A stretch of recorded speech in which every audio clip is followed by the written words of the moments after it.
চলে আসছে tram, toy train. কিন্তু এই টয় ট্রেন লাইনে চলে না, এই টয় ট্রেনটা চলে এমনিতে, বিনা রেল লাইনের টয় ট্রেন। আপনারা দেখেছেন কিনা জানি না, দেখে নিন।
এখানে লেখা আছে 1756 খ্রিস্টাব্দে বাংলার মসনদে নবাব সিরাজউদ্দৌলা অভিষেক নবাব বংশ অসন্তোষ ও শত্রুতা সৃষ্টি করেছিল, যা ইংরেজি কোম্পানির সঙ্গে অন্যান্য বিরোধী শক্তিগুলো সংযুক্ত করে তাকে সিংহাসনচ্যুত করার মঞ্চ প্রস্তুত করে।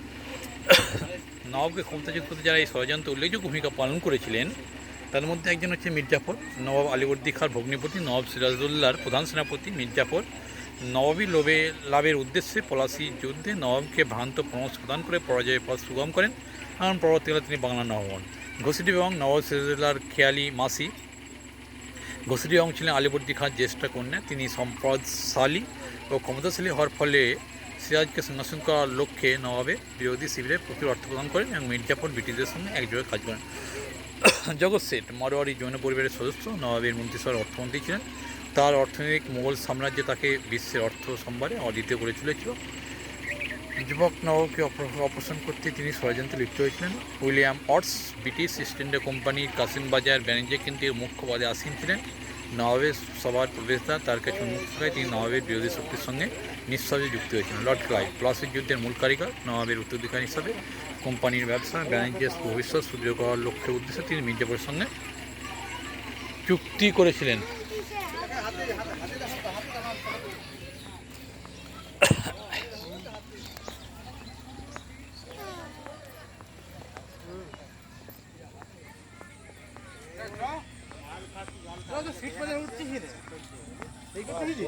পাগল আর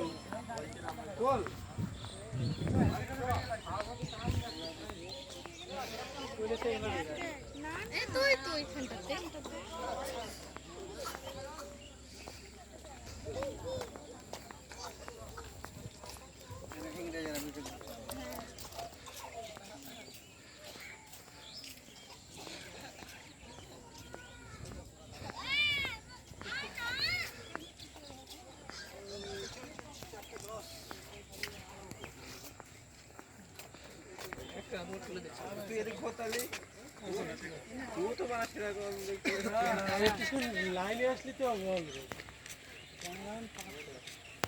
আচ্ছা তুই একটা কাজ করে না সামনে হালকা কাছ থেকে মণিমন্ত্রী সেন্টার হুম হুম হুম